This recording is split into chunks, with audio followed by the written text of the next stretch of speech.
Hello and welcome or welcome back to my Dandelion Diaries. I have another new pen day, new pens day video to share with you guys. Although these aren't necessarily super new to me, I did get these a little bit ago and just am now getting to filming a video. But these are the Bonecrusher Studios Velma model pens. So I believe the maker's name is James. He was incredibly helpful for me when I was ordering these. And yeah, I don't remember which one I put in which box because they're the same, but I will tell you guys which ones are which when I open them up. But let's go ahead and unbox this one first. So one thing I really loved about the packaging when I originally got these was the tactile boxes. I believe James is a veteran and it is considered a veteran-owned company, which is something kind of special for me. And I really loved the boxes he used. So yeah. Okay, so this is the Velma model in the Stellar Dust, which is a poorly controlled resin. And I have a bit of a story with this one, which I'll tell as I turn it around so you guys can see the gorgeous resin that is in this.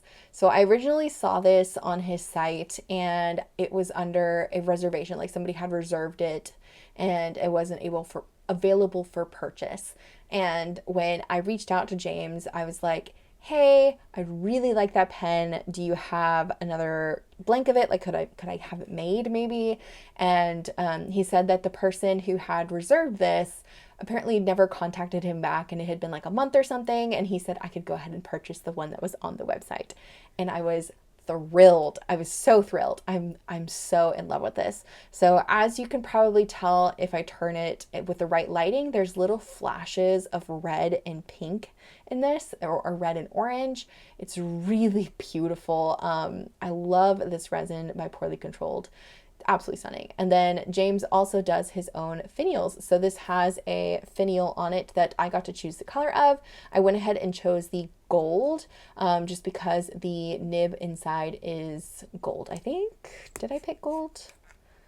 Nope, I picked silver. Just kidding, it's silver. So I picked the silver finial for this one. I think I had gold on the other one, and because I wanted it to match the Joe nib on this, which is also silver. And I believe I got this in a medium. It should say right here on the side if the camera reads it better than I do, but I did get this in a medium. But when I when I opened it originally and I got to see the grip section on this, when the light hits the grip section, it is just so beautiful and sparkly, especially up here at the top where the nib unit meets. It is absolutely stunning. Oh my gosh, I want to just sit and stare at this pen. But yeah, I was so enamored with it, and I was so happy I got to pick it up, and that James worked so well with me here. You can see more of those flashes here. It's just such a beautiful resin, and the gloss on this pen is absolutely stunning. I think this is, I don't know, out of all of the pen makers I have tried so far, which I mean hasn't been many, I think these are my favorite models. Like, I feel like these are so well polished and they just look so stunning. I don't know. I don't know if I could pick favorites, but I'm definitely very, very content with this pen, especially because it was the one that I wanted and it was reserved, and like it has a whole little backstory to it anyways. But yeah, I'm super happy with the resin on this. I'm super happy with the pen itself, and it's just absolutely gorgeous. Absolutely gorgeous. Anyways, let's open up the other pen. So the other pen I got is in the same model, so it's still the Velma model, but I really wanted to have a nice pen with blue in it. And I think I've talked about this in a few of my new pen day videos already. Like, I really am looking for a pen that I can put a blue ink in because I'm not a huge blue ink person, and I really wanted a pen that could help me use up my blue ink stash. And I chose this one. So this one was called Blue and Gold Shadows, and I don't know if it's his homemade resin. Like, I don't know if he poured this himself or what, but it's just so pretty and dynamic. There's little bits of like gold pearlescence. It's almost transparent in some places. It has blue flashes of glitter. It has little bits of black here in the bottom. It is just it's so interesting. It's such an interesting pour. of a pen, and I love how it reminds me of a book series that I was in love with at the beginning of 2024, which is A Court of Thorns and Roses by Sarah J. Maas. It just reminds me so much of like the shadowy characters, I guess, in those books. I won't ruin it for anybody who hasn't read it yet, but it's just, it's giving that vibe to me, and I loved those books, and I'm so happy to have a pen that kind of is reminiscent of those books to me. And it's such a, like, look at the flashes of gold. It's so beautiful.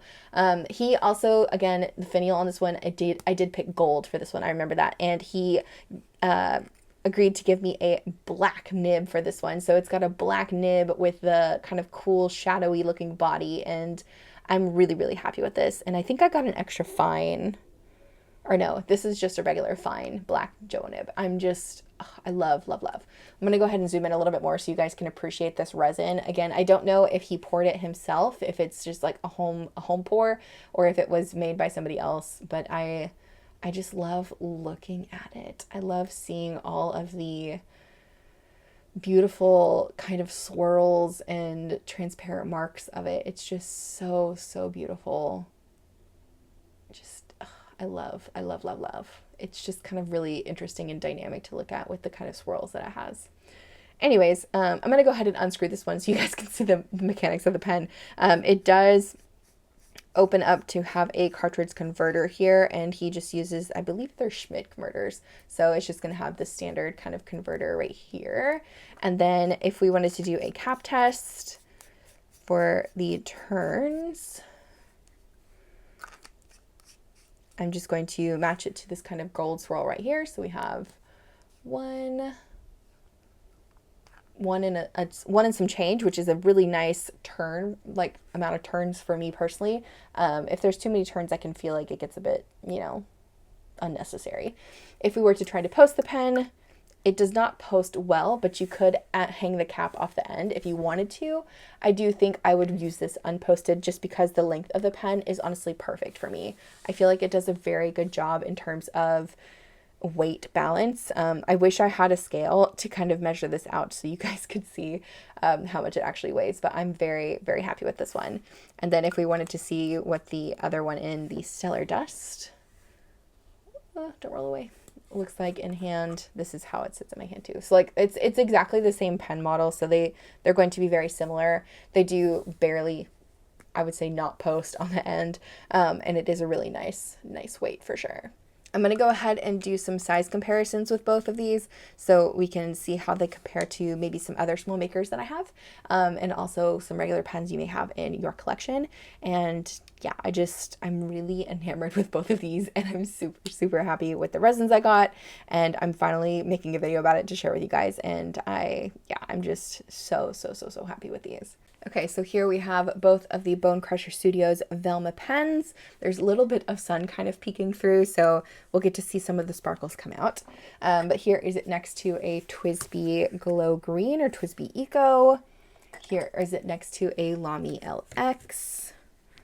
Here is it next to a Pilot Custom 823. So that's probably like a good generic range of pens you may have seen before. I'm going to go ahead and compare it to some of the other small makers I have as well. So here is it next to the River City Pen Company's Morningside model. And here is it next to the Zodiac Pen Company's Convert model. So as you can see, these ones are much larger. The other two I have here are much smaller. And if we wanted to compare it to, I'd say, a larger pen, here is it next to a Benu Euphoria, which is one of the largest pens I have.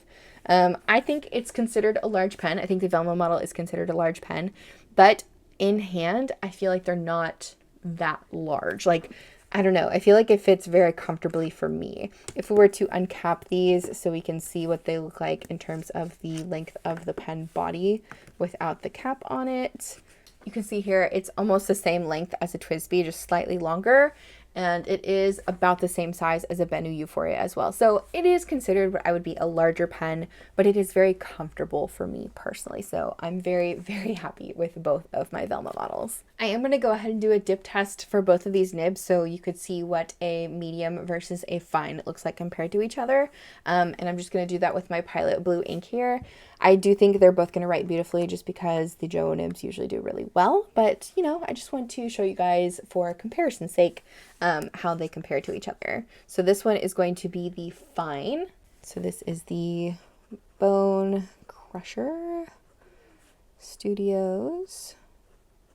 This is in the blue and gold shadows with a black fine Joe nib. And it writes beautifully as expected. Cannot complain. Absolutely wonderful. It does have very slight bounciness to it, so you could do a little bit of flex if you wanted to. I really am a fan of the Joe nibs, honestly, and I like that they're interchangeable on so many of the pen bodies. It's very nice. Yeah, I'm really, really happy with that. But let me go ahead and do some lines over here so we can compare it to the medium one. And then here we have the medium, which is the one that is in the Stellar Dust. So this is Bonecrusher Studios. And you can see how much broader this line is, just based on the different tips of the nib, which is so, so cool. But this is Stellar Dust by PourlyControlled. And again, this one writes like butter, honestly. This one's much smoother than the other one. And I'm very, very happy with it. It does have slight amount, like very bouncy, slight amount of flex here. I am very, very content with both of these pens. They're fabulous.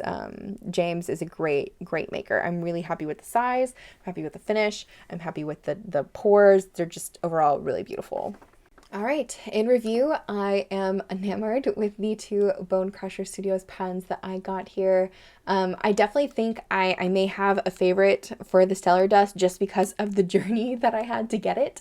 But I really do love them as a pair. I feel like they complement each other in a way because it's like light versus dark, and they're both kind of like gold and swirly. It's just, they're such beautiful, beautiful resins and beautiful quality. And like as a maker, like this is just very, very well done. Very happy with both of these. If you have any questions about these pens or maybe my experience with buying them, definitely hit me up down in the comments. I'm always happy to chat about new pens.